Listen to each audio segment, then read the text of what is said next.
try to keep it going. Okay. All right, now we want to go back again. Are we back again where you see then letters and words and sentences? Can you all see that? Yes. Yeah. Yes. Yes. Yes. We're now moving from the idea of someone starts babbling, they can get the whole way up to someone who can argue about things out in space that we don't even believe. We aren't so sure there's any truth at all in what he's saying, yet doing it very convincingly. We want to do the same thing in our writing ability. And what I was saying, yes, there are differences between speaking and writing, because what you say, you can't recall. What you write down on paper, you can keep changing. So you can shape that and shift it. So in a sense, we say it's easier to speak, but sometimes it might be easier to write because you can go back and shape it until what you are trying to propose follows through with clarity to make your points. You have to be able to speak on the fly. So there is that difference. The other difference that you talked about is, why do we not speak as formally as we write? What is it in the communication that is different in the communication system? What is it in that communication system that we, whether we speak or do it by reading? I would say, oh, I'm sorry. Go ahead. I'm gonna let others speak, but I would say various cultural norms and the way in which we were socialized, perhaps. I don't know. Well, if I'm looking at you, I'm seeing whether you follow what I say or not. So if I see you understand it, I could skip things, can I not? If I see puzzles in your eyes, I have to go back and pick things up and reshape them, restate them. I can't do that when I write. So that's why writing seems a lot more formal than speaking. That's why I repeat things, or that's why I skip things, or that's why I use different levels of language, because I see you don't get those terms. Well, then I have to realize that if I'm speaking and use simple illustrations that make the light go on, I can't see the light go on or off when it's through a screen or a page. So I have to remember those things. And if it's complex things like multiverses that you don't really care about, but that's the best illustration we had, I better get something concrete that you can capture and make sense of. To say that gravity pushing things out might be like a ball bouncing off towards space, see? That's a big difference too. Okay, let's go back and go a little bit further. I'll have to get my share again, make sure I have it. Okay, are we back with our letters and words and sentences? Yes. Okay, so now let's go to the next one. We start moving toward text that makes sense. We get words together enough that we can get subject, object, verb, blah, blah, blah, you know, subject, verb, object, and all that kind of stuff. But if you're worried about your grammar while you're writing, you're not following through on the concepts that matter. And it's much better to say, what big question am I asking and answering? And then worry about getting all the polish when you're ready to send it out for someone to read. But this is the next struggle we go through. Can I very slowly get my text to make sense and head in some direction? Of course, we throw in all our breaks for fun, and sometimes for far more than that, with what we call the social media. So we are again starting to marry some of language and being able to look at other people while we use text. We're kind of blending text and facial recognition and all of that together in social media. We're not back to the face-to-face totally, but it's getting closer if you talk about writing. But we want to head up here to texts that meet what we call academic expectations, and that's what matters to us because we think of them as rules. Now, suppose that you had one like trying to theologically analyze what you just heard about the multiverse. You could take his points and lay that aside of a course that asks you to theologically analyze some of these things you've been hearing. You would then have to shape what it is you had heard and how you are going to respond in a way that will help the reader follow that complex stuff that you hear not being biblically sound. That would become a challenge, and that's where sometimes it becomes extremely hard to actually know what to do, where to go. So if you had to take his idea that I believe that the universe is expanding in a way that we might disappear into a black hole, you are going to have to say, how do I answer that proposition?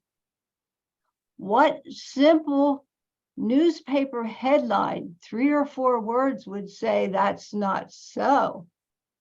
And then how would I pull them apart and develop them a piece at a time so you could follow another mental map like he had? That's where it gets difficult. And that can be done with any level of assignment that you have.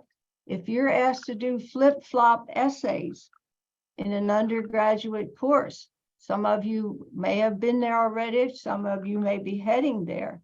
They will ask you to take a simple topic. Well, they aren't so simple usually, but to take one side of a topic and try to simply state. For example, some will say, what about refugee immigration?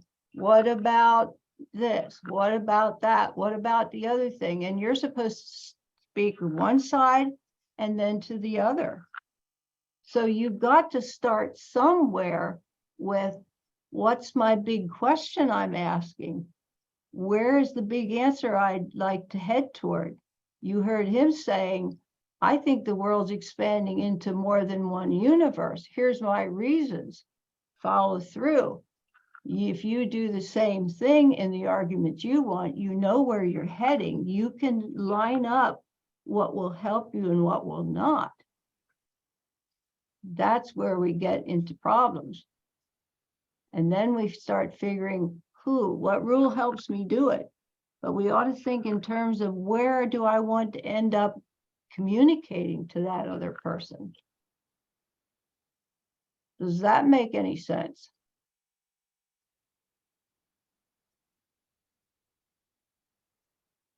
Where do you run into problems there? You know, it makes a lot of sense. I guess interacting with, you know, whomever is the reader is one thing that we need to keep in mind, I guess. You have to So, know to whom you're corresponding. Now you say, well, it's for the teacher. Okay, they're trying to help you develop it, but don't think in terms of teacher. Think of a model person. Who is it that might be interested in this? What would they know that I can attach to?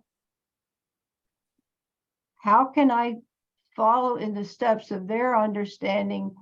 Give them something, add a piece new, they get that now, add another little piece, because we want to do what we are doing in a simple way that becomes elegant, because that gets rid of the complexity that we have the problem with. The complexity is what we have the issue with. And we have certain expectations and kind of think, well, if I follow certain rules, that'll get me there.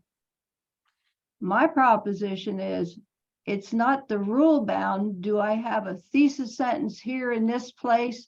And do I have every point on my outline? It's like, what question am I asking and answering? And what little newspaper headlines will help me get there? Because if I can do it in 3 or 4 word statements, then I can pull those apart and add more twigs and leaves and blossoms and flowers until you get the point. If you're asked to do a 4-page paper, you're flying over your topic, showing the tops of the trees so that you could read your newspaper headline points and remember.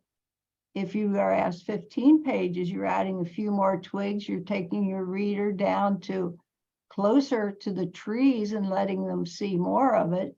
If you're doing a chapter or a dissertation, you're down in the trees looking at particular ones and seeing everything that's around them in the forest, but only that one. That makes it a little bit easier. What are some of the things that get in your way? I think, Dr. Huber, it's what you mentioned. What newspaper title can I capture to explain this question that I'm answering, this main idea? That's what I struggle with. Okay, let's pick a topic. Give me an idea. We don't have to take the one that we talked about here. I mean, that you heard the example. I only picked that just because it was complex and made simple. Just throw a topic out, whatever. Let's think through one together. Writing at a college level. Okay, what question are you going to ask and answer in that? You are telling me a topic you want to write about, but you are not answering a question related to it. What is college writing level? What is, how do we understand? Okay, I got it. What exactly is the level of college writing?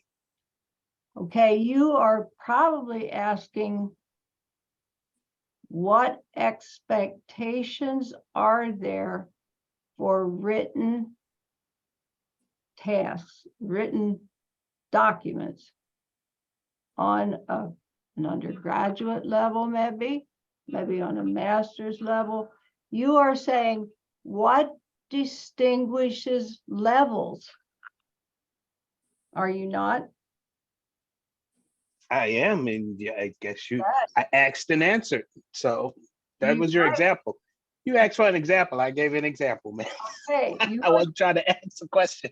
no, but you are then it's saying, you're defining for your reader that you're going to show them that there are 3 different levels. Then you're going to go into each one of those and start describing what seems common on that level. And then what is different on the next one, what is different on the next one. And you probably, you know enough about the topic to show that it's probably going to be an incremental difference of something. There are coming the twigs and the blossoms and the leaves and the flowers. If you say undergraduate, now let's go to a 3-word subtitle there. What would the graduate be? I mean, the undergraduate, it would be develop thesis, statements, and evidence, probably.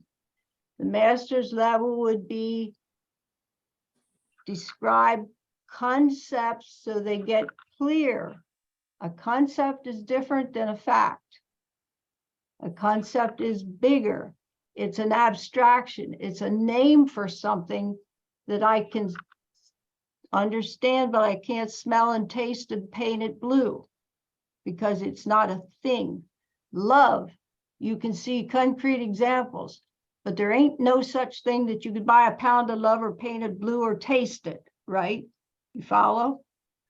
On the highest level, it's going to be taking concepts, making them practical and applicable. Now, you don't do that on the lower levels, but you could not have done that if you did not say, Your topic on your trunk was academic writing. Mm. Then we knew that we wanted to do it academic levels of writing. So we then put 3 branches out.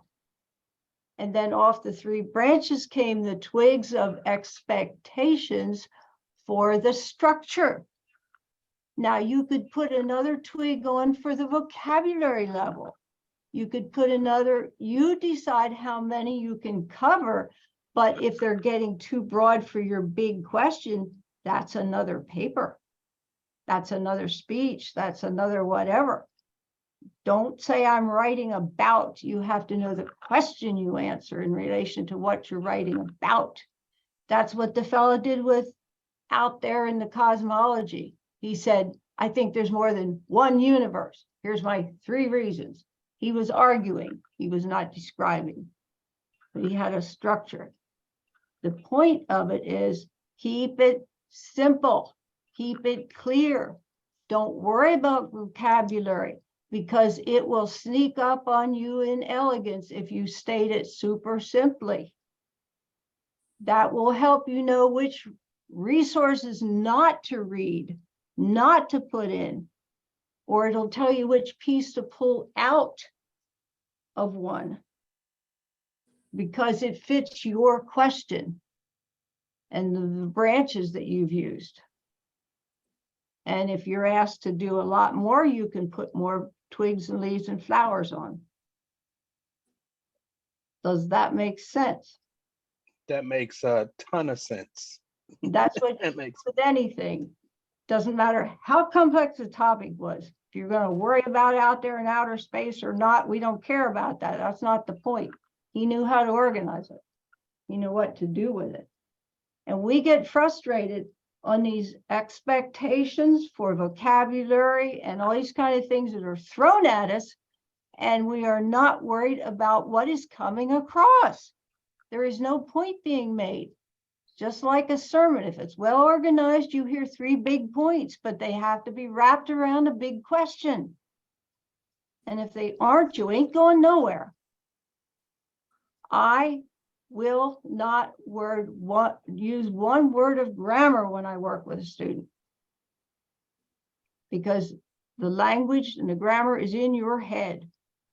So I use the linguistic workarounds that help you realize you are using a subject, verb, and object to make your point. That's your newspaper headline. Then you break them apart and describe them. It works. It really does. When you get to your assignments that you're supposed to read, do you have trouble making sense of the assignment? Can you detect what that assignment wants you to put on the trunk and how many branches there are? Do you run into those kinds of issues? These are things that we can go on other times and go into very deeply, but I was just trying to get the idea going, and it's hard to get it going. It really is. So Dr. Huber, when we look at our assignments, we should ask the question, am I answering a why? Am I answering a how? Am I answering a what? Yes, yes. You need to know if you want your reader to, like you said, if I'm explaining a what, am I explaining a descriptive thing, a narrative thing? What happened? What is this made of? Or why is this important? Or how did this come to be? Take something like coronavirus. That was a big issue. Put that on the trunk. Put out things like, what is it? You have to say that to go anywhere. Next, what happened? Well, that's the next one. What was the result of that? We're just going what's now. And you're going to start seeing, I could answer a how, I could answer a who, I could answer a when. So I have to decide which one is prominent and then how do the others fit in. So if I say, how did a headache turn into a power grab? Now I'm using headache metaphorically. If I say, how did a headache become a power grab politically? I will need to subordinate the what's, because we all know those, under the biggie that's controlling it, which is how. So I'm going to have what's and narrative, which is when, to get to how. I could flip that. I could talk about who is most responsible for making this happen. That would be a totally different direction with the same material. You could do with, why was this important for someone to do this when it was so destructive to our culture, to our health, to our, see? So if you're doing a topic that is virgin territory, you can't get into all those outlying things. You have to start with what is known. So are you at ground zero? Are you into 3 on the topic and you want to get to 10? This becomes background. The rest becomes what you focus on. That makes a big difference how you organize. It's not like, where is it on your outline? Because if you just put stuff, you have a grocery list, you do not have a communication. That makes a difference from a 5-paragraph thesis to a dissertation. So you're saying we need to know our destination. You need to plan backwards from where you want to end up. Okay. That's why you need to know, what am I asking or implying by the way you state your topic? And what is going to be my big answer? And how do I plan back so that I can help that reader put the foot down one thing at a time, following me?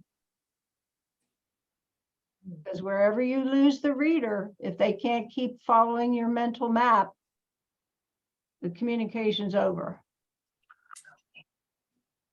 And that's why our annoying multiverse person knew that if he starts with, we think this is where we are and that's all there is, he put the next foot down saying, yes, but we find this happening and then this and then this, and you began following his argument, then you had to know, now there's something philosophically and theologically here I don't follow. I follow your clarity.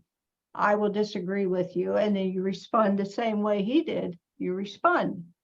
But you could see where he was going. You could know what was going on. And if you want to do it as a topic, if you're assigned one or if you're given a choice, because you're going to have to do that if you write your flip-flop essays.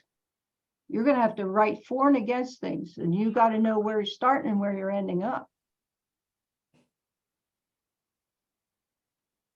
So do you find that your biggest issues in writing come from interpreting your assignments, or saying I don't have enough idea whether they want me to do a who, what, when, where, why, how, whatever, or that you're being told so much that you're just answering rules and you're just responding to? What is the most frustrating for you?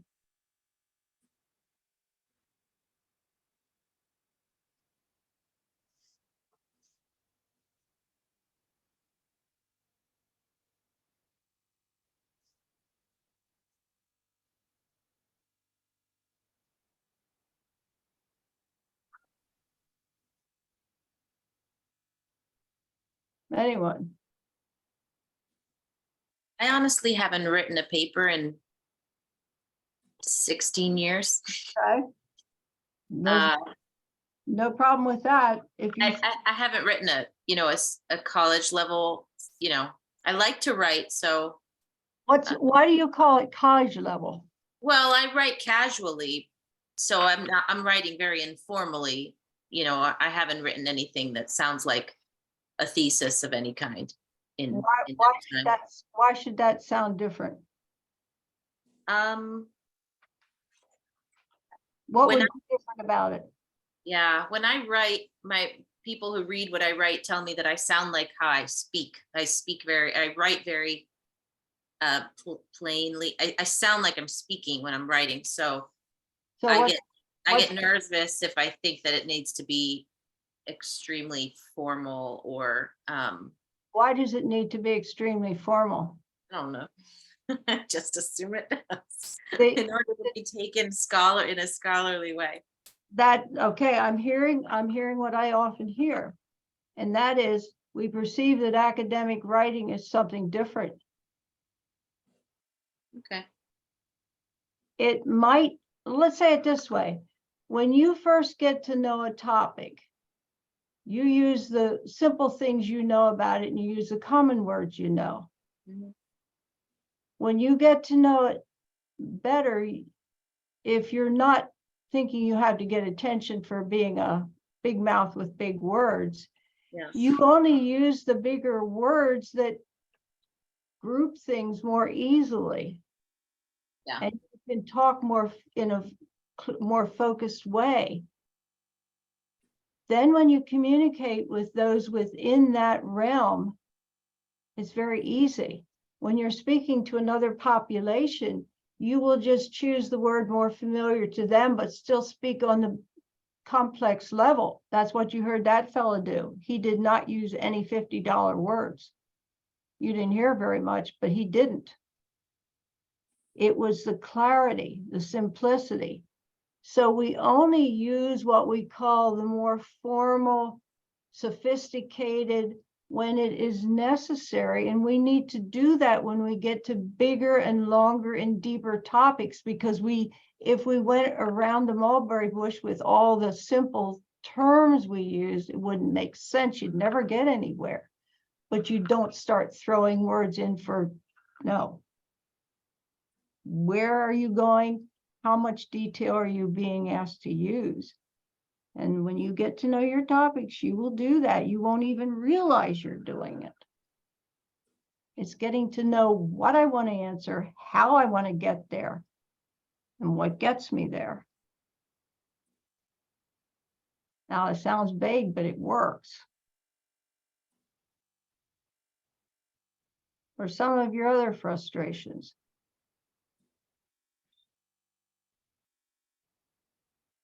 Do you feel you need to go by rules, or do you feel that you can say, here's where I'm at, this is where I want to end up.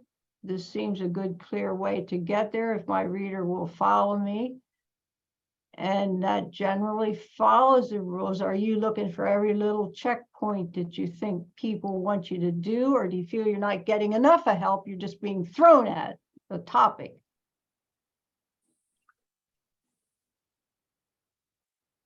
I don't. I put it out there. I'm more like Heidi. I sort of kind of write what I feel and just go from there. If it's supposed to be my opinion and my thoughts on the subject that I'm supposed to be knowledgeable of, then I give my version of what my knowledge is of the subject.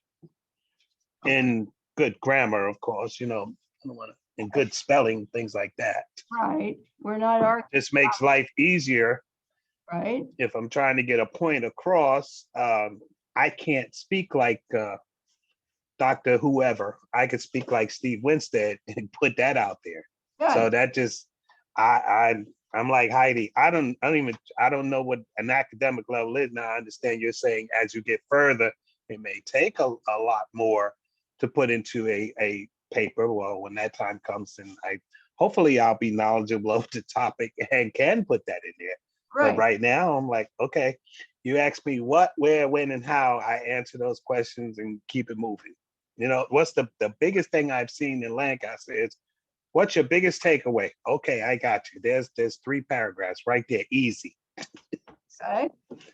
If you know if you know where you're ending up, you will figure out what gets me there, rather than try to check off a list of who, what, when, where, how, what, that kind of thing. Because if you do that, you're going to get a grocery list, you're going to be writing about, and it won't go anywhere. If it takes, as I said a while ago when we said to Charlotte, if it takes answering a how by saying what happened, according to whom, for what reason, that's going to answer the how. I left a couple of the other ones out because I knew which one I was answering, the big one. Right? Charlotte looks like she's thinking. Yeah, I think where one challenge is like even just giving your introduction to somebody, and they say give your background, your history, and they throw all of this stuff together, and you're left there thinking, okay, what part of me is do I want to express to those, my audience, my fellow students? And it's like I got all of these things bombarding my head, and I don't see. Basically, the question is I'm answering is, who am I? Okay. And it's like there's so much information I can't. Well, now, def- suppose you had a primary question. If you wanted to answer back to my coronavirus, if you wanted to answer how did a headache become a political grab, and you had to have something of you only put that in when it helped you get to where you're going here. So if you have one where they're asking all these things, where does the little piece they're requesting fit in where I'm going to end up? I only stick it in at that point. Now, if they ask you to do 4 categories and list all of them, they're not asking you to develop a good question. There they are actually just asking you, what do you know about these categories? You are not writing a formal answer to a question there.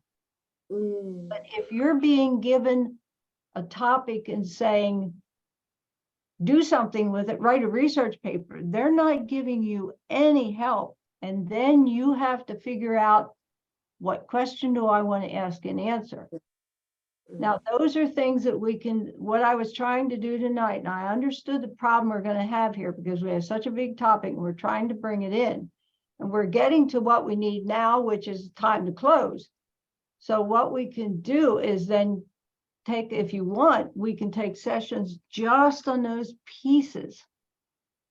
Because what I'd like to show you is where we could go, because we could have multiple discussions. We don't have to have a thing to do with multiverses at all.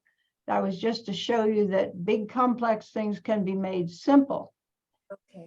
But there are 3 things that are important in what you want to learn to do. I'll do this so I'll show you this, and then we can wrap it up. So if you need to go, and we can share again sometime if you want.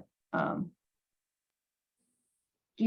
you able to see a page now that says home, writing services, introduction to graduate research, and so on? Can you see that? Have I shared that page? Yes. This is a web page that I have developed just for my own benefit, and then for anybody else that wants, that goes into these topics, and one at a time can be discussing them. This is not a work site, this is resources. And I'll get to the page I want to show you in just a minute here.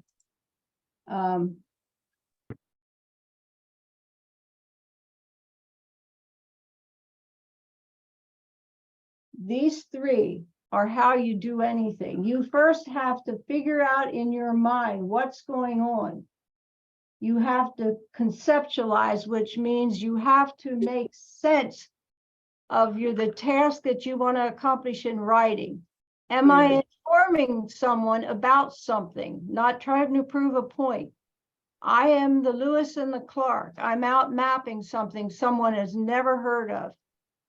On Friday, I will chair the defense of a fellow I worked with who did a totally virgin territory dissertation research on American Indian Native Christians that are struggling in learning to be leaders because they don't know how to manage the what word shall I use for it? The plain abuse that has come through 400 years of mistreatment, and it's affecting our spiritual leaders. Nobody has ever done that before. So he had to do a lot of, this is what's going on. This is what's happening. This is what, it wasn't arguing, it was informing. Someone else had all that information and can prove something else in another area. So they all differ. That is mean making sense of what it is you're trying to do in your writing. Am I being asked just to explain stuff I know? That's one thing. Am I being told, go write about? Then you have to figure out, what is it I want to do with that? You have to get organized. Then you have to figure out how you're leading the reader from your question to your answer. And how do you do it so it makes sense, they follow, and they can't miss the point. Now, each one of those is a great big ball of wax. There's all kind of stuff in there. It has nothing to do with the grammar and the rules and the checkpoints and the checklist. It's thinking, because then the grammar and the rules and all that stuff becomes just the way we look presentable when we go out. We do it in an organized manner. So we can do lots of those things in discussing and getting down to real life examples if you want to do anything like that. So there's tons of things. We're just coming to that now.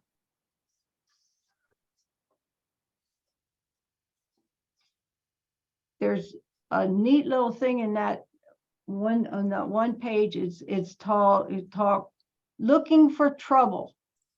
If you can't make sense of an assignment, there's a little link in there that says looking for trouble, and that means go in what you have been given to do and saying, what is here that needs some attention? It could be something that hasn't been thought of. It could be something that's there but could use some help. It could be something that really needs some fixing. And you can always get organized then.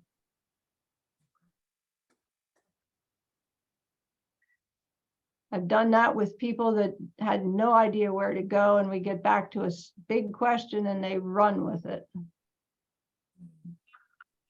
So So it's a big question that you want to hold on to then and seek for. yeah, if you start with a primary question, you can go anywhere. And that's what I usually do when I work with people, is say, where do you think you would like to end up? What kind of a question would help you? And we just think through until it gets clear. Then we boil it down to 3 words, and we pull those 3 words apart, and they can put any amount or not much at all or whatever, anywhere in between. It has worked lots of times. So I feel like, I mean, I'll be glad to talk to anybody as long as they want to, but I know we can't be talking all night. You have other things to do. But if you would like to focus, like we could plan sessions to just focus on what does it mean to conceptualize? How do I take any topic that I have and make sense of what it is I want to do with this, or what I'm being told to do here on whatever level, how sophisticated or how simple.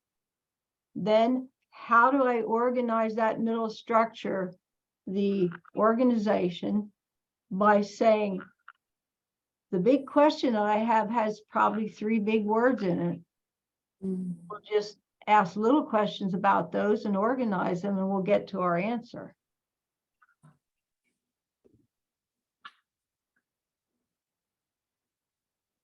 Dr. Huber, if we're having trouble, because I haven't started yet, so I'm not really in it yet, but can we reach out to you and like for tutoring sessions if we come across a project that we're having trouble with? Right. What we were trying to do tonight was just give you the feel that, no, you don't have to be alone. There are ways of addressing these things that don't have to be struggling with checkpoint lists and rules and grammars and all that thing. That's kind of like I said before, do I have my lipstick on? Do I have the tie on straight? That's when you're all done with this stuff. That's before you hand it out and go out into public. That's what we were trying to say. That's what we don't want to worry about. Now, so if we plan more of these sessions, I knew this would be kind of hard to get going tonight, because it's like, where do you want to start and get to the point? So all I wanted to do tonight was to say, don't focus there. There's an easier way. So we can plan sessions that will help you. We could go into that site that I have, or it's chock full of all kind of stuff. You can go in there at any time you want and just fish around, but we could have sessions on simple pieces of that anytime. But anything you have in any course, any project, go through the Ally Center and sign up to focus on your question, your assignment, your project. You may have 3 hours a week. For any week you want, you can have 3 hours. Just so it's available to anyone, and you could sign up and we can work together for an hour, and then you can come back and do, like, if you have a project that you have no idea what to do with, we can think through what is being asked here, what could be done. And you will then begin to get in control of it. And you try text, and then I become the dumb listener, the dumb reader, and just kind of, is this what this means? Is that what you're saying? No. Well, this is what I heard. Well, that's a simple way. It clears your thinking up. Yes. Hey, I'm sorry. I need to leave. I need to close up shop. My drivers are coming back in now. And I have to play dispatcher for a minute. Thank you very much. And have a good night, everyone. You are certainly welcome. Have a good evening. Okay. Now Also, I'm Tim Flegler. I didn't show my face because I'm doing something else, but I'm gonna have to leave as well. Can I get the PowerPoint and the recording? Would you send that to us? yeah, what I will do is I will send you all those links. Now, I apologize. I had a note on my screen, get that recording going right away, and I didn't right away. So what I will do is I will send you what is there of the recording. It takes about a half an hour for it to clean up. I'll send you that. I will send you a link to the online PowerPoint itself, but it doesn't have your explanation there. And anything else I can think, and you can communicate with me for more. Okay. Okay, well, thank you so much. I'm gonna have to sign off now. Thank you so much. Okay, that's Thank you, fine. everybody. Okay, now I will talk with anyone as long as you want, but I don't want you to hold you anymore. No. Is there any more that you'd like to discuss now? Because what would be a first good session? What does it mean to make sense of anything you want to write? The conceptualization, how to make sense of a writing task. Yours are tasks, you're given writing assignments, but you have some time of writing choices you want to make yourself. So it can be either way. It's that, how do I know where I'm starting and wanting to end? Is that the first big thing that is frustrating? Because I think Charlotte mentioned that. So much I don't know what to do. I'm actually gonna head out. I gotta go tuck in kids. I appreciate this. I'll probably be back when we start getting into leaves and flowers. Okay. Take care. And if you want to sign, if you go into the Ally Center and look for a tutor, Okay, there might be just times. If you can't find, if you want to connect, like, for example, if you want to connect with me, they only put times certain places. So if you don't see what you want, connect through the email, ehuber@lpc. thank you very much. You're welcome. Anyone else?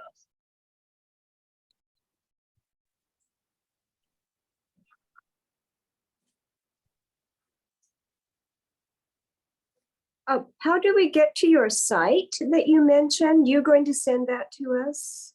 I can put that in the link. It's also, it was that last thing on the PowerPoint. It was that looked like a little bookshelf. It said, Right. it was a link right there. I'll send all that. Okay, thank you. Okay. You will Thank have, you so much. Thank you so much.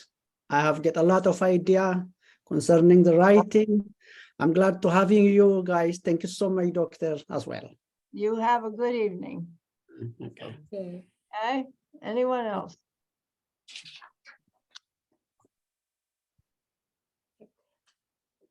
Yeah, Dr. Huber, I think I got what I was asking of when you said boil everything down to 3 words after you get your primary question. I think that made sense. Well, I said 3 words. That's usually what helps, because I had a lady one time that was asking, I don't know how to work with this. I'm trying to write about the idea that I think the contemporary music in the church today that's becoming offensive is being fueled by, well, she didn't use the word fueled because we came up with that later, is being sold to them, Yes. marketing. Yes. And so we said, how did we do that? We just spilled our thoughts around, and finally we came up with something fueling something. Ah. And so if you go for that middle word, that's what Mm. got us where we wanted to go. And she's like, that's it. Now I Mm. got it. I'm a fine now, you know, Okay. what to do with all the stuff she was finding. So she was saying, marketing fuels music. Ah. And Wow. that was her argument. Then she could use the explanation of marketing. Ah. You could talk about what she was seeing in the music, that she could have put another word, offensive or whatever, but we Right. kept 3 because then she stuck those in as leaves and blossoms, you know, around the brain. Oh. Okay, that makes it very clear. And Very it confident. told her it was persuasive then. Yes. It was not just informative. Okay. And you can't do that in the abstract. You have to do it with a topic. That's why Mm. it's so hard when you're saying, how do you know, you have to have something you deal with. Okay, because I'll probably end up with a dissertation on this, but my aspect, my topic is, I have, I'm from Japan, so I'm calling you Tokyo Morning. Okay. Is, Japan has a less than 1% Christian population. And it's been 400 years where there has been no church growth. But they had 1 century of Christianity that the Roman Catholic Church, the missionaries came, they developed. There was an amazing revival, powerful revival throughout the whole society, from the top of Japan all the way down to the south of Japan. But it challenged the leadership of Japan, the shogun, the head leader. And so they went and persecuted and destroyed the church. And we have this history that people forgot it. They only look at what they see today is Japan has no Christian background, no Christian population. It is silence from God. And so I've looked back and I've seen we've got this powerful amount of history that nobody looks at. They have no facts. There are facts. And so eventually I want to delve into that situation and explore this century, because God allowed it to happen. And it is a resource for today's Christians. Okay, now tell me, you gave me a lot of context, rich context. What will that context help you communicate? What is it that you want to end up with that material doing? Is inspiring today's Christians that they have a connection to God. They do. It's in their own culture. Tell me some more. What do you mean by that? You're saying there's an unknown component in Japan's history that people are missing and not seeing the blessing that could be if they knew. Is that what you're saying? Yes, they Are face, yeah. The same in every culture? That there are areas, are you saying there is probably a parallel in every culture? That there's a pocket of things they don't know? Or are you saying it's unique to Japan? What would make it stand out? Why would a bunch of history that is a blessing to you because you know it, how would that, in other words, you think around all those areas and say, now where am I? Am I informing people at ground zero and they just need to know this? Once I do that, where do I go from there? Do they know this and I want to go somewhere? Or, see, from 0 to 10, where are you with what can be done? A person becomes the world's expert Right. by knowing a progression of things that can be done with a topic and building clearly on each, and then building on that, the next one, and then the next one, and then the next one, until they get to where they have done what can be done. It's a lifetime usually. Yes. Where are Well- you in what you want to do? I think we're at 5. Okay. 1 to 10, 5, because they have a background in Christianity. They never think they do. They think it's Western, but they have a background. They have such a rich background that can speak to the world because they went through apostasy Okay. where the church was broken down, all the leaders destroyed. So it's a resurrection. It's not a new way of bringing Christianity to Japan. It's a resurrection. It's a redemption.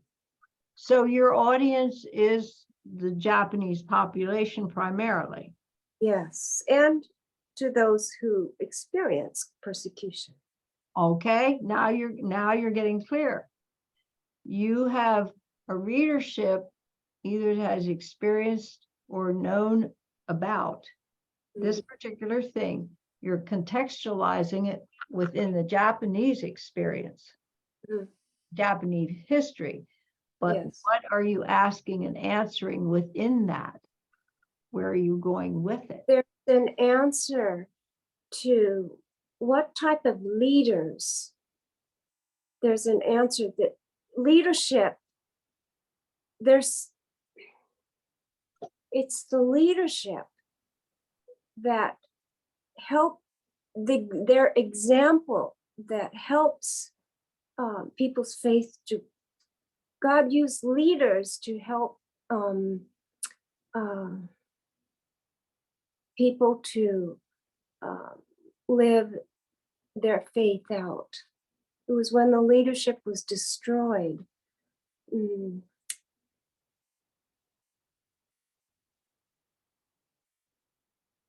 Sad. Church leadership is vital in this, but it's a certain type of church leadership. It doesn't matter. There were missionaries, there were Japanese, but they were all willing to die for their faith. And that was what made this century that we can use today. They died. I mean, their faith was so powerful. It was like Jesus. They were willing to die on the cross. And this is the application. The application is that we need leaders like this. It applies to any country. That's the deal. It applies. There's this rich century that's hidden, that was forgotten, but it needs to be revealed to encourage, like, for example, Americans who are US, they're facing homosexual persecution from the homosexual and trans, that situation. They're going to have to die for their faith to be able to go through that, to keep an honest Christian example of Jesus Okay? as a. So that's what I'm trying to see, but I can't. It's hard to organize. Okay, so what you probably want to do is just keep a running paper somewhere. Every time a question comes to your mind that could be answered with your material, write it down. You're going to get a mix you wouldn't believe. But then as you start getting anything comes to your mind, write it down. What could be answered? You have such a wide swath of stuff. You are buried in the leaves under your tree. Right. So Yeah. what you want to do is write a name on every leaf that you can think of, then start saying, these are the yellow ones, these are the green ones, these are the, red ones, and group them, and then start finding how those questions start coming together themselves, and you'll start finding a focus. Okay. Then you will have multiple things that can either be progressive and lead to a large unit, because a big question will be forming, Mhm. and these will become the branches out of it. You'll probably toss some out and say they don't fit, or you can say that one is like that when they stick together. That is the research process at the dissertation level, but you've got it all in your head and you're thinking through that. Mhm. And another thing is to begin trying to write very small articles on these areas that you are thinking about as you're jotting them down just for yourself. Even if you don't physically do it, keep a journal. This is a planning journal across your studies, Okay. because then you'll know where to focus, and they'll start gelling. The fellow that's going to do his defense on Friday, he spent 4 years in the process, and he had so much he didn't know what to do with, but he started seeing them gelling and coming and closer. And man, when he got that insight, he just ran with it, Okay. because he really knew where things were going. Then he had a sharp question, and the Okay. other ones fed in as background and explanation of the big one. Okay. Okay. Yeah. Okay. I think you just helped given me what is so frustrating is I have all of this information, but I can't seem to get the big question. Now, you do the winnowing process by putting your mind on paper and just letting it simmer in the back of your mind. It's Okay. going to start forming.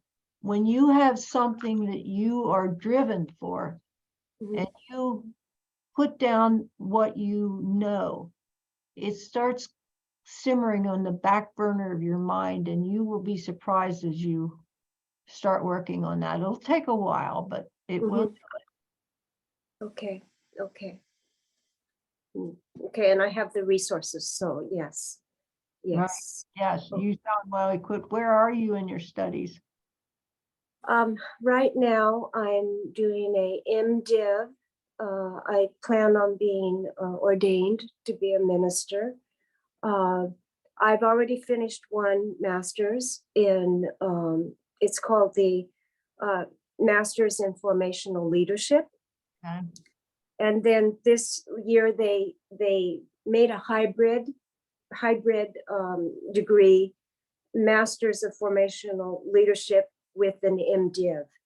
And I had wanted, after doing the Master's on Formational Leadership, to go to a doctoral to do this very topic. But God directed me, no, you need this MDiv and finish that. So I need doing the qualifications now for this MDiv. I Okay. just started this last fall. Okay. So I love writing. I love doing research. I love theology. So all of these things. And I just, after doing Hebrew and the biblical interpretation class, the overview, I felt God saying, Charlotte, you need to be seek ordination. You can, this is, if you're going to operate in Japan, you need that qualification. So What would be your role in Japan? Right now, I'm in, I attend an international speaking church, but we have Japanese. Okay. And right now, my husband is an elder. I'm a wife of an elder, but I also lead in the prayer ministry. Okay. So the main purpose of the prayer ministry is to support the pastors through intercession and all the ministry leaders and the church in general. So Okay. we've been doing that for 10 years. Mhm. Okay. Okay, well, thank you for sharing. Yes, well, I gotta let you go, but thank you. And again, I will keep that, I'll follow through this and see where we're coming, and I'll let you know. Okay, I appreciate that. Okay, All thank right, you so much, Dr. Huber. you have a nice evening. Rest, well, there's not much left, but that's fine. Yes, okay, thank you so much. Good rest of the week. Okay, great, you too. Good night. Goodbye.